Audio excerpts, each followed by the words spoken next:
the biggest growth so far.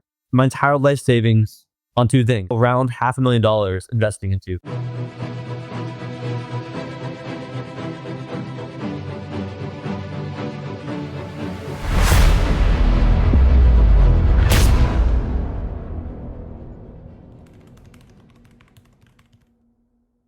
Okay, so welcome back to another episode. We're back again. Last year, exact same time we were doing the same episode. It's been a year. That's about like what happened, so how you grew so many success from there. Yeah, I mean, a lot has changed. The biggest growth so far over the past year. Biggest mistake I've ever made. Actually, I'll come on and say this. I developed two things from when I was 16 to basically 19. I spent the full 3 years, my entire life savings on two things, and it was one Roblox game and social seed, and those are the two things that I spent 3 years on, and like literally like around $500,000 investing into. So it was like everything I got people to invest into it. I invested every dollar I ever had. Like I went all in on these two ideas. One was a Roblox game, and one was social seed. And I would say my biggest mistakes, my biggest mistake overall, is the fact that I spent so long building it before like putting it to the public. I spent $500,000 on 2 days before they were even out to the public. So I released the game failed. I released social seed, and that's a little bit better. That didn't fail as bad. But still, like I wish I got it out sooner, because I would have done things a lot differently. I would have had to I would have redone the website if I released it sooner and gotten all the feedback and knew what I needed to do, and would have been a bunch of changes. But because I already spent all this money, and like we spent months and months and months, or like literally years developing it, it was too late for us to like go back and revamp it, or it's too late for us to like change business models. We're already too far deep in a way. So my biggest lesson I learned this year is to test fast and then build it. Like test, oh, it's working, build it. Don't build, then test. That's a nightmare. You're gonna waste a lot of money, waste a lot of time. So, dude, I'm doing exactly the same. Really? Oh no. Tell me. The one thing like I really learned about these two mistakes is like the opportunity cost of me spending that time doing those things. If you release fast, you fail fast, and you can learn faster. But we spend all this time wanting, you don't learn as fast. So like after those two things, I went to RDC, I met you in person, met other people in person. Yep. And I just like finished that move like those two things. So it was like a big shift for me, like work wise. And then I was like, I'm gonna spend 2 weeks on the game. I'm gonna spend 2 weeks max on the game. I'm not gonna spend any more time than that. Like let's just release whatever it is. And then that's when I released my game Hide or Die, which is Hide or Die. I mean, in 2 weeks, Crazy. yeah, it's still doing amazing. But it taught me like a valuable lesson. Like, we spent 2 weeks on a game that is making me more money than I ever was making in the past, and it was the most fun to make, the easiest to make, the fastest like project I've ever worked on or made, and it was my biggest success. So I think there's something to do with it's just generally experimenting and having fun, and not having like expectations that this is the next big thing, or not thinking, oh man, this needs to work out for my life to be okay. I think this one I was like, fuck it. Like I just spent all my money. I'm screwed either way. Like, let's just see what happens. Like I'm like throwing my towel in. Like, let's see what happens. Then that was my biggest thing I've ever worked on. I'm like, oh wow, that is a great lesson to learn. So I still remember like when I came back from REC, I saw you and Alex was working on the game, and I joined the game, and they've been testing it out. But I didn't expect it to go like crazy at all. No, me neither.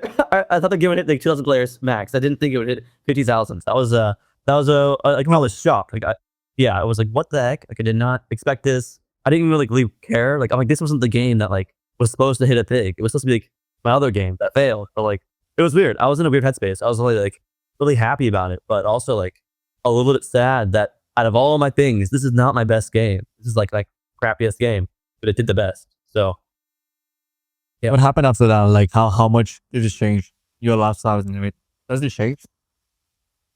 I guess, yeah. I guess I'd say my lifestyle did change a little bit. I think after that happened, I went on a pretty like intense spree of trying to cut out things that I didn't need to do anymore. And so like, I'd say like anyone who I didn't enjoy talking to or being around or working with, or like even remotely, like even if I like liked them, but like didn't like what I was working on, or like the idea of it, didn't like them, like any bit of energy that I didn't like, I dipped. So like I was doing like consulting for a few companies. I'm like, I'm out. I was working on all these different projects with people and things and opportunities, and I'm like, I'm done with everything. Like, there's no point in me doing this because I'd rather have my time back to just relax and enjoy life than I'm making enough money that like I don't need to have to worry about like getting an extra money. Yeah, I don't need any more money. So like I cut out anything I didn't want to do, which was like phenomenal. I'm very like grateful I did that. Now my life is way better, and I have way more time in the day to do whatever I want to do. Roblox developer headspace. Yeah. I think a lot of Roblox developers really want to be like well respected, or like they want to work with a certain developer to seem cool, or like get this like check mark of like approval from someone. And I've noticed a lot of people will reach out to me, be like, yo, can you play my game and like tell me if it's gonna work or not? And I'm always like, I don't know if it's gonna work or not. Like I'm just like a random dude, and like I'm not like an oracle who's like, this is the next #1 hit game. I can't tell. And so I think like one big thing that I learned is that a lot of people are like looking for reassurance. And so like the reassurance, whether that means like on their game idea, or like reassurance on like a lot of people like see like me, how I didn't go to college and I like did Roblox. And they're like, oh, should I go to college? Should I not go to college? And like I have like very strong opinions about those things. But I think one big thing I learned is that like everyone wants reassurance on what they're doing is correct. But like there is no right way. And even the best game developers in the world can play your game, but it's gonna fail. And then they were wrong. Or, you know, even if you think, oh, I should go to college or shouldn't go to college, whatever. Oh, this one developer didn't go to college. Does that mean I shouldn't go? Like, I think it's like you gotta like listen to yourself and trust yourself, and don't care as much about like what people think about your projects or yourself or what you're doing. Like, do whatever you want to do, and like things will happen to you, and then you can pivot off of that. So yeah, I think that's one big thing I learned is that like a lot of people would come to me for reassurance, and even if the game is perfect, I'm like, hopefully it works too. I'm in the same boat as you, you know. So I think that's what's one big thing that I learned this year. It's like trust yourself, and that no one knows everything you know. You know, You're gonna be having a lot of fun, right? What are you gonna do with that? Like there needs a place to stay. How do you reinvest and stuff? I'm curious. it's a great question. I mean, people ask me that all the time. To be honest, I didn't have a lot of money for a long time the past few years, and so like it's more like this year that I'm like, oh, so what do I do with all this money? I hear like a lot of people who they claim to know that the best way to invest the funds, like, oh, we should put it into real estate. Oh, you should put it into stocks. Oh, you should put it into like certain things. Like there's this like magical way to like increase your funds. But like from my experience, the way that like I've seen people like make their funds multiply heavily is just from doing what they already do, like but more. And so like if you look at like the biggest developer on Roblox, they get really good at designing games, but then they have $1 million and then they just buy the half of a big game like Fish or whatever it is, and like, oh wow, now I've used my funds now to make me more funds. So now it makes it probably like $1 million a month, which is 6%. And so I think like whatever skill you have, you should reinvest, not just in like improving the skill, but reinvest in like, yeah, I mean like I would just use your funds to reinvest in the thing you know best. So if that is real estate, then great. If that is stocks, if you're like a stock trader and like not a lot of stocks, like yeah, use all your funds to go back into stocks. So that's probably the best move for you. But like for me, it was like, I like, oh man, I have, you know, like $50,000. Like what do I do with it? And I'm like, what am I best at? Oh, I'm best at making Roblox games. Like what if I just like invested in Roblox games and like did that and like, oh wow, they worked. And like who would have known? Like I spent all my life doing this thing, and then I had money, and then I go back into doing the thing, and it worked out. So like I think that the best thing you could do is use your money and reinvest it into something that you thoroughly understand. Smart businessmen spend their time networking with billionaires. Genius businessmen spend their time networking with future billionaires. I was thinking about how people want to have impressive people around them. Like think about, or I always think about things like, let's say a Roblox developer perspective. If you are a small developer, all you want to do is be in the room with a bigger developer. Oh my God, what if this big developer? Well, it's gonna be pretty hard for you to get into the room with those other big developers. Like, how are you gonna do that? I don't know. you can't provide much value. You can't do much things. So like, what's better is if you could connect with the best people at your level that you know are going to be successful in 10 years. Then in 10 years from now, you're like, it's you and all your friends who are going to be successful. And I feel like a lot of my friends who I knew 10 years ago, I didn't think, oh man, he's going to be a billionaire. Like, oh, I like him because he's like higher up than me, or I like him because he's making more money than me. Like, everybody's my friends, and like, oh, like these people are like really talented. These people are like, I just like love working with them. It's something to hear. And then now, 10 years from now, I'm like, oh my God, these people are like all top Roblox devs. These people are all millionaires. These people are all successful now. So like, I was thinking about like Y Combinator. I was thinking about a lot of rich people I know. And I just thought about like, man, a lot of rich people I know are always investing into the next billionaire, investing into like the young kid who they have a good feeling about, investing into their friend who just started a new company. They're not just always investing into like the other billionaires. And so I just think it's like really, I think it's just really important to not chase down billionaires, just chase down the people closest to you that are best at your like current state, because they're going to be successful one day too. And I just think about like, I don't know, I just thought about Paul Graham and how he created like this whole company called Y Combinator, where they find the next big company and invest into it. I mean, man, to be able to spot that talent early on and invest into it and then help guide that is way harder than just going to Apple and being like, oh wow, Apple is a big company. Apple is probably going to work out. Like that's not impressive. But to be able to spot talent young, then nurture them to be maximum successful, I feel like is like an even greater skill than to just look at what's most popular right now. Yeah, I mean, there's a lot of thoughts behind that, but that was like my main. The best way to network with people more financially successful than you is to provide unique value about something you could benefit them. Very interesting one. I mean, all of my wealthiest friend connections come from that. Like you know, if I was, I think of an example. If I could make a website, right? If I could just make websites, and I went to all my like, I went to a billionaire. I'm like, look, I'm really good at making websites. Like, trust me, you're gonna hire me. I'm really good at making websites. They're gonna be like, dude, we already have a website. I already have a great team. I have a company I use for the past 10 years. Like, I'm good. Thank you. But if I came to you and I'm like, hey, or you know, at the time I'm an 18-year-old kid, and I spent my entire life playing Roblox, and I know everything about Roblox. And Roblox is the future, and it's like what the metaverse is gonna be, and like all these things, and like I could bring your product or company into the metaverse so early on that like all your competitors are gonna copy you. It's like, huh, what's Roblox? And I'm like, oh, well, Roblox is like YouTube but for gaming, where there's like developers and there's games and like there's videos. It's like I make games instead of videos. I'm like a YouTuber. I'm a developer on the site, and like I can make it like a game for your brand. Instead of the ad being 30 seconds, it'll be 8 minutes because it'll play through your full game. And then I go into this whole like a bit of a pitch, but it's because I actually believe in Roblox so much and I love Roblox. And then they're like, oh, interesting. Can I get your number just in case I ever decide to make a Roblox game? I'm like, yeah, of course. And then boom, now I have a number of someone who's like really successful, like really rich. And then like because of that, then they tell their other friends like who maybe ask about it, like, oh, hey man, like I want to get into like the metaverse. How do I do that? And they say, oh, I just met this kid who's 18 who says his full life on Roblox, and then boom, boom, boom. Like you have like all the best connections because you have like this like unique like value that no one else can provide. Like they don't know anyone else who knows Roblox. But no one knows about Roblox, and then the fact that know them in person makes it even better. So like, think about like what is something that you probably already are like super nerdy about and like love talking about, and then like something that's not super popular. Like I would argue like TikTok a few years ago was still like really new. If you really get TikTok, you could get a job anywhere. You could provide value anywhere. And so yeah, all my best connections literally come from me like going around and telling people, hey, I make Roblox games and like I'm pretty good at it, and like I can tell you all about it.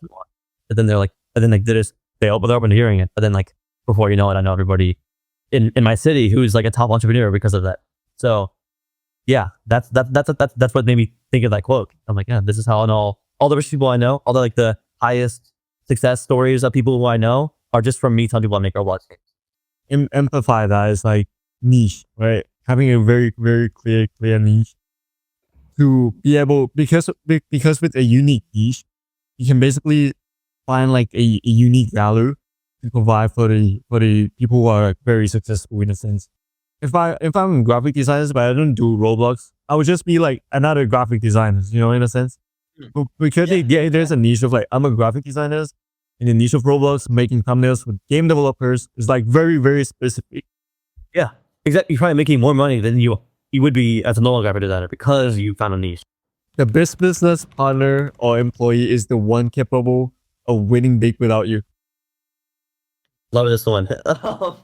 Okay, man, it's funny. I've gotten some like feedback after that tweet. Like people message me like, "Oh man, I'm gonna have to like find another business partner," or like people were like, "This like caused some change in people," which made me happy. I like when people, I don't know, I like when I provide value to somebody. I think I was thinking about my own team, and I was thinking about what would happen if I were to leave my team. Like, hey guys, I'm gone. I'm gonna leave you guys. I'm gonna go be a monk for 3 years. Like I was like thinking about that. Like, what if I left? Like, what if I just dipped? What would happen? And I thought like, oh man, my team would probably like make games and like become successful and like do really well. And I was like, dang, like that's really important. And I think like it made me realize that like my team was really resourceful and they're really driven and they really care about making a good product and succeeding, and they're really smart, so they're eventually going to figure it out no matter what. And then that's what led me to tweet that. I'm like, you know, like my own team could eventually, you know, be as talented and successful and like good as me in enough time, which is it's gonna be way harder for me to keep them because like they're smart, and so like okay, now I gotta like give them some of the company and like try to like really incentivize them to stay because like they're smart. That's like a problem in a way. It's like if they're really smart, they know their value, then they have to like provide the value. And then also it's like it's great because if the people on your team are so good that they could be like, I don't know, in a way like competing against you in the workplace, then that means they're like really talented. So if you want, you know, you want the best people around you. So yeah, I just love that quote, and I think that's so true. And I think like the best people that you can surround yourself with are people who can win without you. And like if they weren't working with you, they'd be competing against you. And you want the people competing against you, the best people competing against you, with you, you know? Lack of excitement for a thing is the universe telling you to stop doing the thing. I was just thinking about how I was just doing some like side projects and jobs and things. And I was just thinking about how tired I was of doing it. But man, I just really like, I don't care. I don't care about doing this. Why am I doing this? And I think for me, like, I'm lucky. Like I have like I have a really good sense of like when I don't want to do something anymore. I'm like, oh, I really don't want to do this. I really don't want to do this. It hits me. Like I immediately know like I'm done. But some people like it doesn't happen as fast. And so I think like sometimes people will just spend like years and years and years on one thing, and like they're not even that excited for it. They're just like, this is the right thing to do. I was even thinking about college a little bit. Like if you're going through and doing something that you're not excited for years and years and years and years and years, like that means you should probably change your thing. Like it's like there's like the graph where it's like it's like okay, like not like doing bad, doing okay, and then doing perfect. And then a lot of people get stuck in the middle where they're doing okay and they're never doing perfect and never doing bad, and they're just not excited for it. Like, well, it's not bad. It's better than what I would have otherwise, like or whatever. Like I hate that. Like I think like everyone should be like super high energy, excited and ready to work.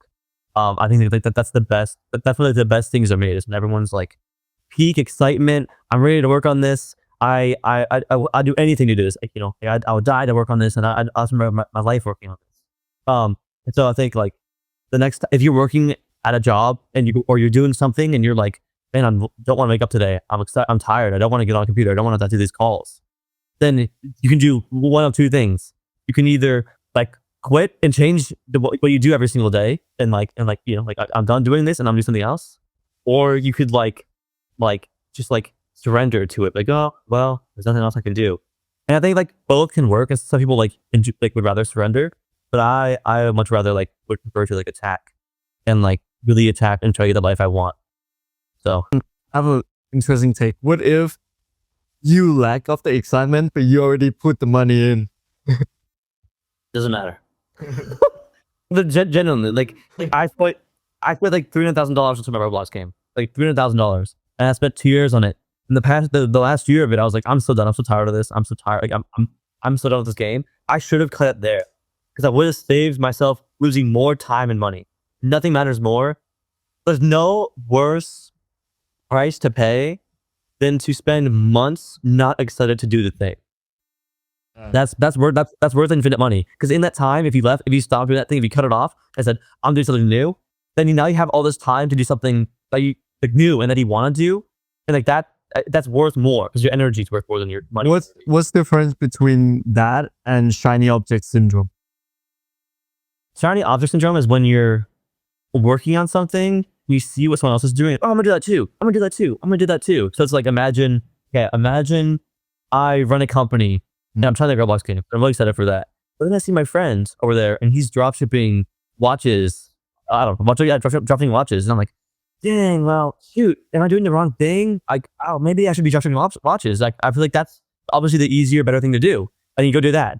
And then you start doing that. And then you see someone else who's making like a SaaS company or like, like a software company. Like, man, that's actually what I want to do. And you're just constantly swapping around. If you never complete what you're working on, you're never going to get results. You're never going to know if it works. What if like I lost the excitement for that? Is it a sign that I have to stop and then just go with something new? Or like, should I just stay to see what works? Because I feel like it's contradicting. It kind of is. It's a good point. I think shiny object syndrome comes from the fear of missing out. So it's a little bit different than like working on what you want to be doing. Like shiny object syndrome is like you've muted your like logical brain in a way, and you're like acting fully emotional. Oh, because my friend's making this much money doing this, I'm gonna do it. Even if you don't even want to do that, even if you don't care about watches, you don't care about all these things. That's where like the shiny object syndrome will get you. It's like you turn off your brain and you're like, I want to follow the money. I want to follow the money. I'm gonna follow the fame, whatever it is. That's where you spend the time to what you don't want to do. And so I think like it feels similar, but I think it's a little bit different because you can be working on something, and if you get bored of it, you can move on and do something new, which is great. But you shouldn't be doing something new just because someone else is doing it and it's working for them. It doesn't mean it's going to work for you. And so I think it's like, you should just like ask yourself what you want to do. And I think there's a lot of ways to make money. You can make money anyway, but like ask yourself like, what way of it would be the most fun to me? What would be the most fun way for me to make money that I would enjoy? Yeah, that's a good problem. Rich people focus on ideas, poor people focus on other people. I find it to be widely true. I heard it in like a book once or something. I don't know. I heard it somewhere. Once. Because it was like rich people on ideas, poor people focus on other people.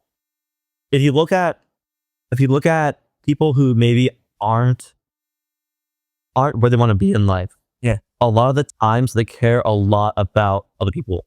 They care a lot about the sports teams. They care a lot about who's president. They care a lot about all these things in a way that are kind of out of their control. Oh, well, you can't control, like, you can't always control who's president. You can't control whether the quarterback of your football team, I don't know, like scored a goal or whatever. Or like, I take Ubers. I live in a city. I take Ubers all the time. And a lot of the time, these people talk about how much they hate driving Uber. They're like, oh man, I just hate Uber and I hate these companies. Everyone's so evil and all these things. And I kind of I'm like, well, you could be doing anything. Like I know it's easy for me to say, but like, they don't have to be doing Uber, but like they have all this like hate and energy towards people that they can't control. But rich people, they don't care about if someone's evil or someone's good, or like they care more about like doing something with their time that's important. Yeah, it's true. And like I think like they're trying to make something of the time they have instead of just focusing it on one other person. And so like I don't know. I think a lot of people I know who aren't happy in life really obsess over things that they can't control and people that are doing things that they can't stand and all these things. And it's like, hey, that's out of your control. Like you don't have to worry about that. You should just spend your time doing whatever you want to do. And that's what rich people understand that I feel like poor people sometimes don't. Yeah, take extreme ownership. I love extreme ownership. Like you should just take control of what you can control, and everything else, forget about it. There's nothing else you can do, Yeah, I mean like I'll go back home sometimes and like my parents will watch the news and like there was this accident in a different state or in a different country, or these things are happening, these awful things are happening, and I always like kind of like be like, well, like this is like rude in a way, but like this isn't affecting us. We shouldn't worry. I think I heard like Alex from Ozzy say like, imagine you're living in a tribe with all your people and everyone's doing completely fine, and in every hour of like every single day, someone from another tribe runs over, there's a fire, another tribe, and like this keeps happening every single day, every single hour. Like you'd be like, I don't like it'd be annoying. And like, that's what the news is. That's what Twitter is. That's what like all these external things are. And it's like, hey, just focus on making your trap good, there's always going to be some other fire or problem with other areas always. But no matter it's a war, no matter it's a football team, no matter it's a car, like, I don't know, whatever it is like, just like focus on yourself and your life and you'll find happiness. Versus if you spend all your time focusing on other people's lives and problems that you can't control, then like, sure, you can find fulfillment in doing those things, but you probably are like sacrificing like time that you would have done with, working on yourself and working with your friends. Like, I don't know. I think like the happiest people who I know spend time with their friends. They go on long walks. They work on a fun business. Like, they don't care about like I don't know, external things. So yeah, I fully agree. Like, focus on yourself. That's the best thing you can actually do for the world. The better you are, the better your friends are, the better your friends are. It's not just focus on this problem going over here and like give it an Instagram like. That's not gonna do much. Focus on something feels, not on how something looks. Is this related to games? Or like what we 100%. games? I think it's related to games, but I purposely didn't make it related to games. I think it's true for everything. If you think about what I did actually was, for the first time, I went through and I played the top 5 biggest Roblox games, which, like, I'm a game designer. Like, I should have done that 10 years ago, but I didn't. And I hopped on Blox Fruits the first time, which is one of the biggest games of Roblox. It's probably the biggest game ever on Roblox. And I played it and I was like, oh man, this game looks horrible. Like, these builds don't look that good. The UI is still confusing or whatever. But then, like, after like 10 minutes of playing, I'm like, oh, I get it. The compass points me to another thing. But oh, I get it. Like, oh, actually, now I see why the map's bland, because like it makes the VFX pop out. Oh, now I get it, because now you can like actually walk on the water. That's why the water is so hard to navigate. Everything's intentionally designed for you to like learn and for your curiosities to be built. And so I think like people who I know, very talented developers, get into the trap of making the most beautiful game that looks, perfect. It's perfect lighting. The models are spotless. The game looks like it's the best game you've ever seen. Then they'll release the game and it'll completely fail. And it's like, well, how did the game feel? Did you have questions when you were playing? Were you excited when you were playing? How was the gameplay? And so I think like it's also the same thing. Like, sometimes the best restaurants are the ones that are like a hole in the wall down the corner. That's like, it doesn't look pretty at all, but it's like the best food. It's like, for whatever reason, the staff are super friendly. It's like the best vibes. And so it's like, focus on how something feels. It's like, focus on the environment, the thoughts, like what people experience, not on what people see. So like, yeah, shut off the eyes and turn on the brain. You know what I mean? Like I think the best games, they have really good curiosity. They make you really curious. They are really social. We talk with friends and have a lot of fun with friends. And they leave questions in your mind that you need to keep playing to be answered. It's not the best looking game that does the best, And people also get confused because they see big games, and like let's say for Adopt Me, for example, like they see Adopt Me now, like, wow, it's so polished, it's so perfect, all these things. Like, if you saw Adopt Me when it first launched and got big, it wasn't polished and perfect. And nor is any top Roblox game. It always starts off being super jank, and the UI is crappy, and the gameplay is just good enough. And then it works, and then they build on it. So the game's not big, like Pets and 99 or whatever, or like the Pets Go games. Those games aren't big because it's so polished. They're big because the gameplay is so good that they had the resources to polish the game. Does that make sense? Yeah, it's similar, or the other way reverse, right? People exactly. like, because people try to copy, like in talk, they copy the looks, but they forgot how it feels, like the core itself. Yeah, exactly. The core needs to be the best part, and it got to the top because the core was so good. And then they had all this money, and then we're gonna make the core even better. And then people see that and think, oh, my game needs to be super polished. Like, no, that's not true at all. And that's true for like everything, like a restaurant, or like I think like, anything around you. It's like, you like it not because it looks cool, but because it makes you feel good. I was thinking about my tweets that did best, thinking about my YouTube videos that did best. I was thinking about like everything that I put out to the world that's done best. And it was always times where I was being vulnerable, like constantly like telling something that I wouldn't to people usually, or something where like I failed. Like, hey, like I started my money and I failed. And then like people resonate with that more than okay, I used to be a dropshipping YouTuber. I used to make dropshipping videos. And at the end of every video, I'd never made money. Like I would say, guys, I just spent 72 hours making this store and I got $10. I lost money. Like, this is sad. And everyone in the comments, every single time, would comment, I love the fact you still posted this even though you failed. I love that. So, and every single comment was like praising me for being honest. Versus people will sometimes maybe be like, like, oh, you know, it worked out. Or maybe they buy some of the products themselves to make it look like it worked out. Or maybe they ask a friend to buy, whatever. So they make themselves look good. But I think like people resonate when you fail. People resonate when you're being vulnerable. Like, hey, actually, I didn't like school. I don't like this person. This thing, it's up to me. Like everyone's like, oh, that resonates with people more than just seeing the wins and seeing you're doing well. Like, you know, sure, you can post a picture of you and you do car. Sure, you can post a picture of you and I don't know, something cool you have. That's cool. But like, what would be better than just kind of like flexing or showing off cool things you have would probably be like how you feel and like how, and what you've learned and how you failed over the years. And like, that's actually why you're successful now. And I was thinking, I think you can have to look at this from like a more broad perspective. Like, look at the most viral videos. It's like Logan Paul apology video. It's like the apology videos bang on YouTube. Like those are like crazy. It's like when Will Smith slapped Chris Rock. Like that was like, what the fuck? Like that was crazy. That was like, that was him. That was actually him being honest. Like that's actually what he wanted to slap him. And he did. And he was being vulnerable in a way. He kind of ruined his career in a way. But like that went so viral. Everyone's like, oh my God, this is so funny. Like something real happened. And I feel like a lot of the internet feels so fake. Like it's like watch the games, everyone's smiling, happy. And I feel like there's so much of that on the internet. But it's like when someone's like, hey, actually, I'm not happy with my life. Hey, I'm not actually happy doing these things. I'm actually this is very tiring. Everyone's like, oh my God, someone else is feeling the same way. And so if you go through all the top YouTube videos, all the most viral TikToks, or everything, you'll start noticing this trend and like people are honorable and honest. Those videos usually do the best. What's your plan on like few years from now? After and everything. Yeah, I mean, man, it's funny because like a lot of people who I know have plans. Like once I become richer, once I make $1 million, I'm gonna go be a teacher. I'm gonna go be like a certain thing or whatever. But like for me, I've like never really known. It's never been like super clear to me what's next.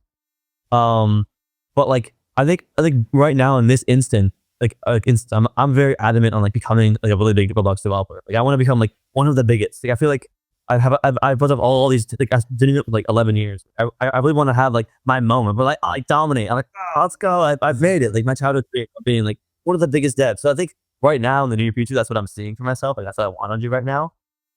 But like, yeah, I'm not sure what I'm actually not sure what's next, and I'm just trying to make time and space and you know, like I'm trying to like meditate and like create time for myself to see what I want to do next. And I don't know what it is yet, but like I think the moment I see what I want to do next, I'm gonna drop what I'm doing now and probably move on. I move on very quickly.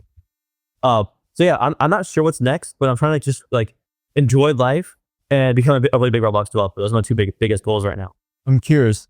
To add on that, do you feel like this year compared to last year, you're working the same level but earning more, or like now you have like less time? Or what do you think? Like compared to last year, we got in workflow. I love that question. Like I don't know. I would spend years and years making games, and they would do decently well, and like well enough where like I could make a few $1,000s a month and like live off of it.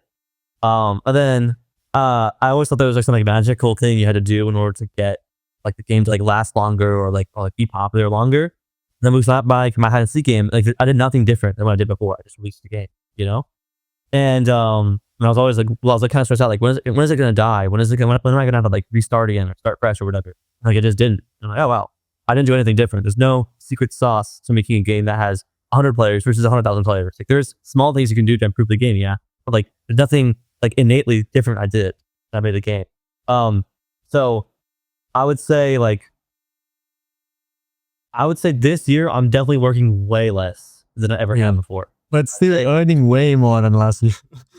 Yeah, I'm earning like 5x what I made last year, and I'm working half. And like people think you need to grind in order to get what you want, which like you do kind of. You need to like get the skills to be really good. But yeah, no, I'm barely working. Like I mean, I'm working like probably 5 to 7 hours a day. In the past, I'd work 12 hours a day every single day. Yeah, this is the way. But I actually think like sometimes the best thing to do is to actually not work a ton and like be happy and like have a good headspace and good mind. Like eat healthy, drink good water, and like what happens?